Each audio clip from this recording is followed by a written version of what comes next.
Hey, today we're going to be checking out the difference between attitude and cruise control.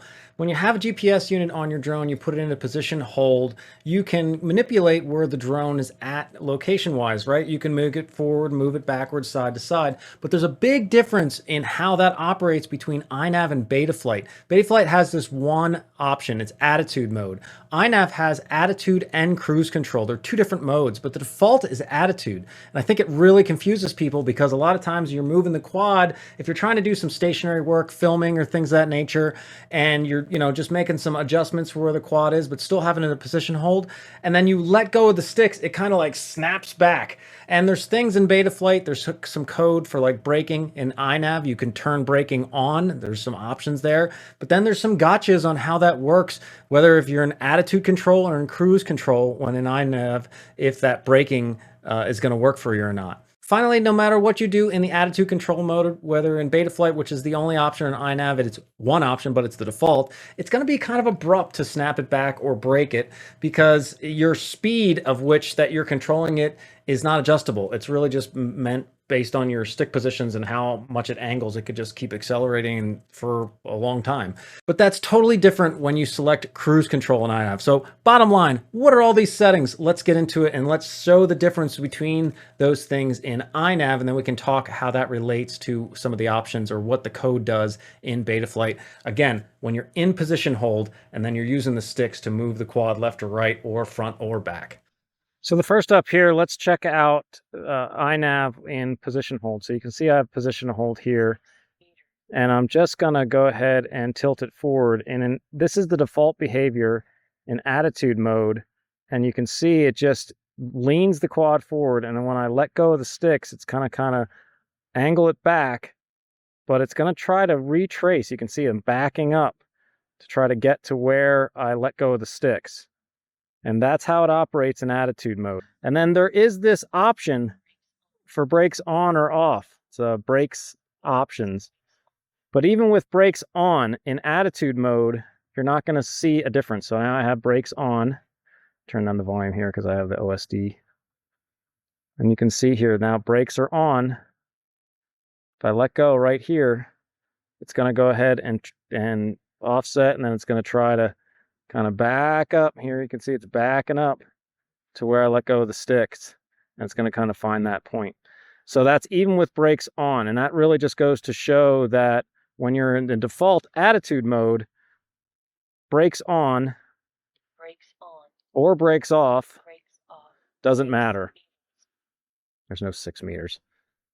So let's now switch it over to cruise control mode and see what you get with that. So we can go into our handy SPEEDYBEE app here and just hit add here since I have a SPEEDYBEE flight controller. And I can click into expert mode. And then what we're looking for here is we go down to advanced settings. And then right under here, this navigation mode, you can see this drop down. It's attitude mode, which is what BetaFlight has, and it's the only option BetaFlight has, or cruise. Now, the difference in BetaFlight is it only has attitude mode. It doesn't have all these other settings below here like this. And it has braking on all the time in attitude mode. So in INAV, you can't use braking with attitude mode. In BetaFlight, it has braking. It's just in the code with attitude mode to begin with. In INAV, it's a special mode, but even if you turn on that mode, it doesn't matter if this is in attitude mode. But in INAV, you can choose cruise mode here. So we'll choose cruise, and then all this stuff below it, these default navigation speeds, which matter for waypoint missions and return to home and other things like that. Now that will start to, or actually work with in cruise mode. And then the braking stuff is in here as well. So you can see down here, this is all the braking settings that you have.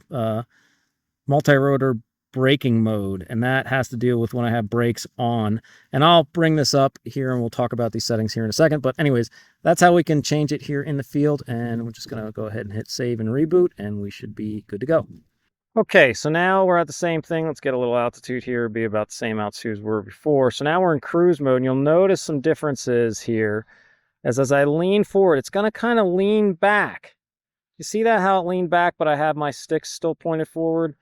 That's because it is not just holding the attitude I set and you can see it still drifts back there because I have brakes off, but it's because it actually has a set speed for cruise at. So let's show that again. So in attitude mode, and this is again the default on INAV, and how Betaflight works is the only option for Betaflight, but it will, you can see here, it kind of, now here, because I'm going into the wind here, see how it's kind of leaning back? 25 milliwatts. That's because it is, and I'm going to just go the other way now. That is because it is hitting, there you can see it right there, it's hitting its max speed. So now I truly have the navigation PID controller operating when I'm pushing the stick forward, the whole thing. And you can see here it still is kind of snapping back to that location once I let it go.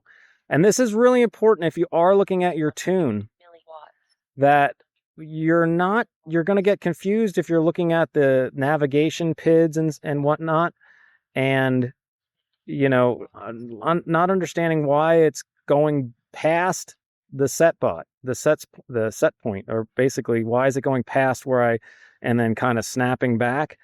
And the PIDs, and it's because of the way the attitude controller works versus the cruise. The cruise is actually fully using the navigation PIDs, the navigation PID controller altogether. When you're in attitude mode, it is not. It is essentially, as you are pitching it forward, it's just angle mode. And then when you let go of the sticks, then it snaps in and clicks on the PID controller for the navigation modes. And it, obviously, if you take a PID controller and just snap it into operation, it's got to adjust to get back and hold, so you're going to overshoot and go back and forth.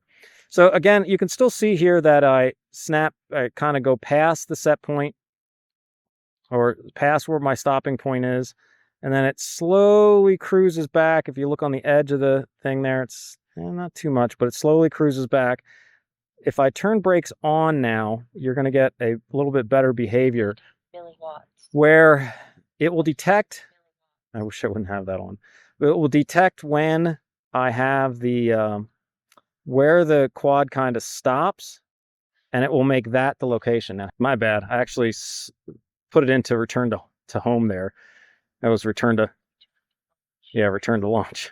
So let me try that again. Then I got brakes on, I got my navigation, let's turn this down, and I'm going to go forward. Now what it's going to do is it's going to detect where the quad actually kind of stops, and it will make that the set point. So you can see it does not travel back at all. Let's do that again here.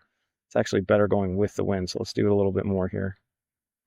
And this is how Betaflight works default in attitude mode. But if I push away and then I stop, look at the edges of the camera view, it kind of detects exactly where the quad actually physically stopped, and it makes that the set point, or the new location to position hold. So you can see the difference. Essentially, that's what brakes on and brakes off is. So you want the cleanest response for, you know, using a quad and using navigation modes to kind of direct around almost like a DJI. You need INAV, and you need to have it in cruise mode, and then brakes on. And that's what you're going to need for the kind of the cleanest DJI kind of response you can get, where, you know, when I stop the sticks here, and go down in altitude a little bit, when I stop the sticks, it's going to pause, find that location, and just stop right there. All right, so if you're interested in getting the most out of INAV, be sure to go down to the Advanced Tuning tab and then change this from Attitude to Cruise. And you can see here, now that I have them in imperial units, some adjustments you can make. This is not only just for, just check out these little help things on the side here. Give me out of the way. Those little help dialogues, those basically explain what the settings do. These essentially don't only deal with just the cruise mode, but they do with max speed too, for return to home and things of that nature. So you can see the settings I have here marked down. Likewise, for braking mode over here, you can see the settings. I don't have any changes to those. Those are just the defaults. And imperial units here, I have them showing up in there. But if you want to use and have in braking mode, you do have to go down to the modes tab over here. And then in the modes tab, you'll need to set a mode to term MC braking, multi-copter braking, and either have that on a switch or have that on at the same time you could, like here you can see I have position hold. I could have position hold activate at the same time. I could have multi-copter braking on the same auxiliary switch, so that whenever I'm going into position hold, the braking turns on automatically. Now, as mentioned in Betaflight, there's none of those settings. You don't have an advanced tuning tab or anything like that where you can adjust speed and all that kind of stuff that you can in INAV. The braking mode is active by default. You just have really here, just setting it to position hold. You can see I have that as a mode right here. And when you are in position hold, it's using attitude. So you are going to overshoot, but it will automatically, essentially when you move the stick forward, just like in INAV, you're basically in angle mode. It's only when you return the stick to center, then it does go into position hold. It is going to go to brake, and it's going to reset right where the stop point is. It might not do it as well as INAV, but it's going to do, you can see that in some other videos, which I'll make a link to the upper right over there. And you can check those out for how well that works. So hopefully you found that helpful and now have a good understanding between in position hold, between that attitude and cruise. And it's really the most important if you are actually looking at the PIDs in the PID controller for INAV, there's really a big difference. If you really want the full control of the navigation PIDs while you're in a position hold, moving things around, you're going to want to use cruise mode, not attitude mode. Attitude mode kind of snaps into place all of a sudden in the navigation PID controller, and it really is an abrupt thing. So if you want a smoother action, you're definitely going to cruise versus the attitude mode. If you have any questions, don't hesitate to drop them down below. Thanks, everybody. We'll see you in the next one.